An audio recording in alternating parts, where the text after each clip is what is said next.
What happens to the person being abused? What happens, take us through what happens in their minds. How does this affect them slowly by slowly, and what does it lead to? What it leads to is, you've actually asked two questions. One is, how does the partner come out of this?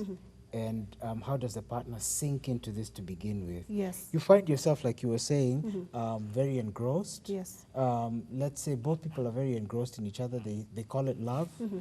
It's probably a combination of lust, infatuation, maybe a bit of love, etc., etc. But you know, it's a nice emotional space, and pretty soon you find you don't wear this, you don't dress like this, you don't hang out with these friends, you don't do this, you don't do that, you know, that kind of thing. You don't go home as often as you might have. You don't deal with these kinds of people. He's the one who takes you to work and maybe even picks you up from work.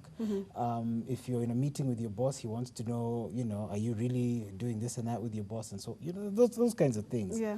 In some cases, some men control their women by insisting that they give them their money to keep for them, and from whatever they've kept, you know, give the wife some kind of pocket money. Some may actually take that, and actually, I've seen cases where the husband uses the wife's money even to support other women, you know, that kind of thing. And one of the ways in which this a person can come out of this is basically by just reclaiming their power slowly by slowly. For example, in the case of a lady that's being abused, I might, as a psychological intervention, tell her to, you know, you need to start, you know, telling your family what's going on, okay? Oh, no, I can't tell my family this, that, and the other. Well, they need to know what you're up to. They need to know what's going on in your life, okay? You need to start, you know, thinking about, if you can't get a lawyer, you know, you need to consult with a lawyer in case you have properties together, in case you have kids, you know, and you have to, you know, split up. You know, you need to have some money of your own.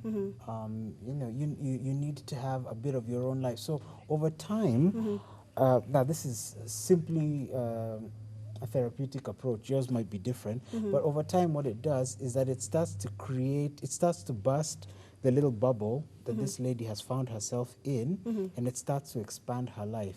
Because now when you start bringing in other family members, they can actually even go to the man's side and say, look, we didn't give you our daughter for your son to keep beating up and that kind of thing. And over time, you find that you start breaking some of the negative patterns, you know, that have become established. When you start breaking those, then things start working differently. Because in essence, what you've done is the philosophy is that if you keep doing the same thing, you're going to keep getting the same result, right?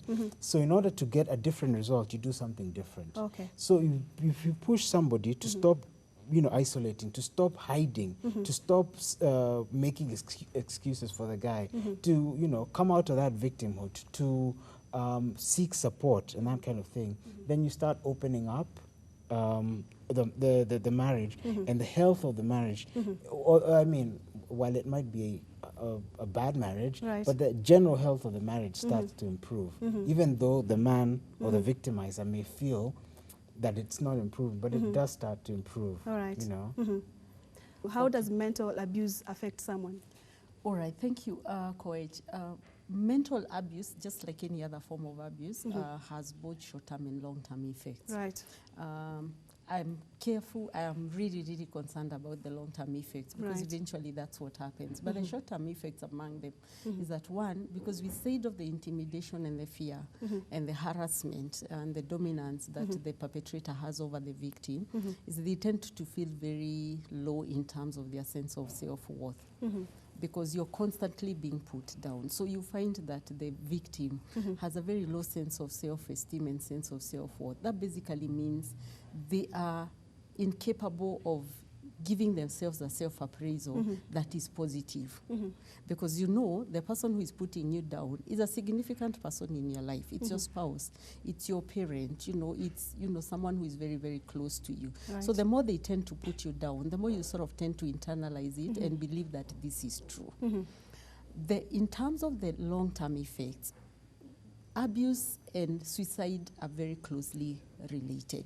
Over time, the victim tends to become suicidal or gets to entertain suicidal ideations. they tend to also want to move more towards substance use and become dependent on substance use as a way of trying to get what you would call a psychological painkiller, because there's too much happening on the other side. I just need, time out or a break. I need some few moments when I am numbing to what is happening. And that's how a lot of them will end up into substance use. This is very common for women, what you describe as a Stockholm syndrome. And the Stockholm syndrome is where you've lived, the abused person tends to do things to and identify with the abuser, because then they interpret the situation that my survival is dependent on this person. Right. If I'm going to continue to live and if nothing bad is going to happen to me, it's because my life depends on this person. So they tend even to make excuses for the abuser. They tend to identify with them. They will try and rationalize the abusive relationship. Right. By the time someone gets to that level, then Purity, we are saying that person has been in a very, very, very abusive and toxic relationship, like he was saying, for a very, very long time. Right. And that will be very difficult for the person to seek help at that particular time. All right. Yes. And